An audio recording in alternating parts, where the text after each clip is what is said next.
Abyss Seeker. This game feels like a combination of Vampire Survivors and Riddled Corpses EX, and I'm here for it. It's got plenty of flaws, but the potential build diversity continues being exponential in the late game, and this packs more value punch than any other $2 title I can think of. Plus, it's got a solid, if a bit grindy and only mildly challenging trophy chase. It's a top-down twin-stick shooter, meaning unlike Vampire Survivors, you have to manually aim here. I dig that personally, but know lots of folks won't. Also, you'll end up with a maximum of just 2 weapons, which you can't use at the same time, and you mold to your liking with randomly rolled level up chests. There's a boss at the end of each stage, and they're all pleasurably challenging bullet hell affairs. You earn coins while playing stages, which you can then use to buy all sorts of things that slowly empower you. Trying out different weapons and builds is a lot of what keeps this fun, in addition to the risky powers you could toy with starting at level 6. The enemies aren't as predictable as you might think,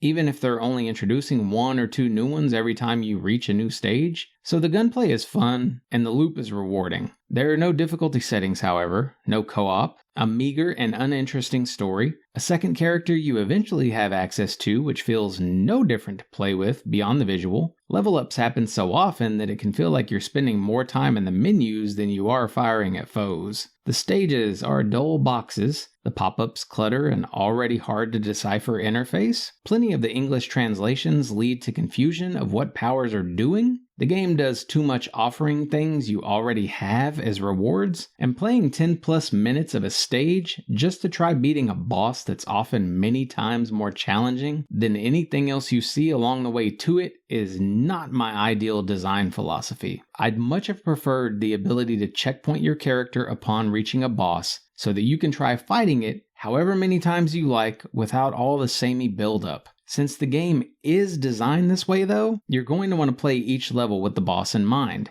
and what you need to beat bosses before level 6 is a lot of firepower and range. If you're powerful enough, you can get close and demolish them pretty painlessly, but that takes time, earning enough coin to empower yourself appropriately. I liked saving a special on the square button, rolling close to the bosses, hitting them with it, popping them with all my bombs, and then blasting them to a quick death. But the cool thing about this game is that it has a shield playstyle that I never messed with, though I'm happy many other kinds of players will, and they'll likely devise boss strats I couldn't be bothered with. In fact, once you hit the level 6 boss, it feels like you legit need to be making use of a shield.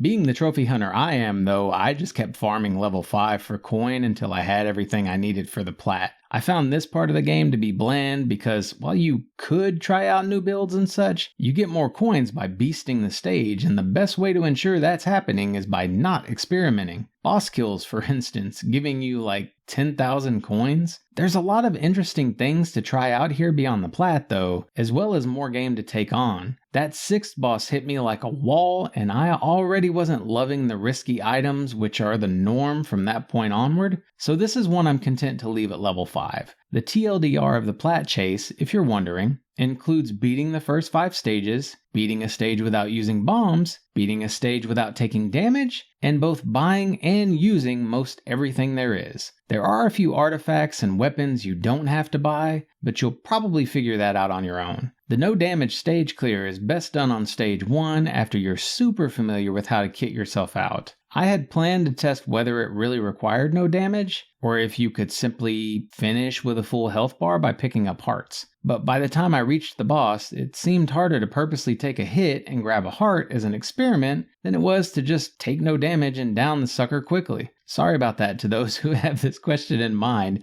There's no written guide, but I'm going to agree with the trophy GOAT Bad Driver about this being a 4 on the difficulty scale, mostly because of the no damage stage clear. Apparently the coin game improved here after he played, so I'll give my personal estimate of time to plat as around 6 hours. Throw that no missables greatness into the mix and you're looking at a really decent experience for folks who aren't just chasing another stroke the banana or whatever kind of platinum. Gonna leave you with some tips before I go because this gem isn't holding anyone's hand. I recommend not buying new weapons until you've got everything else out of the way. One of the most powerful weapons is available to use from the jump, and that's the magic shot. so just lean on it. Focus on getting lots of artifacts and skills instead of magics, what this game calls its weapons and weapon iterations. Make sure you're picking up the jewels enemies drop to see level up chests. HP seems like a big deal at first, but it's really the extra book slots, mana, and XP adds that you want. Your very first purchase should be the coin up skill. When you're equipping skills in the entrance area, be sure to go to the bottom of the menu in order to exit, since none of your adjustments will save if you simply press circle to back out. And don't make the mistake of thinking that 2-weapon artifact is weak. You can't fire both weapons at the same time, true, but you absolutely can make yourself more powerful by simply filling slots on your unused weapon, which have those extra artifact benefits along the bottom. You can't lose artifacts, by the way, not even the ones attached to weapon books. So don't be afraid to replace weapon books just to get good artifacts. You can see your earned artifacts in a run by pressing the big center button on the controller. What I looked for to empower my preferred weapon was both a left and right bullet, a gaze shot, a recycle spell, and an anti-boss magic book. Since you start with 6 weapon book slots, that final spot can be filled with either rapid fire technique, penetration boost, or giant spell. You can't stack plenty of the power-ups, meaning don't be afraid to go for variety in the latter half of the trophy chase when you've got more book slots to use. Bombs can be used to clear boss bullets. You don't have to buy the capacity 6 skill. You only have to own 13 of the 17 weapons. Level 5 nets the most coins for replays, though level 4 isn't bad if you're struggling with number 5's boss. Oh, and your mom is a lot of fun without her clothes on. So yeah, good game. I like. For $2, all you've got to lose by giving this a go is $2. Enjoy.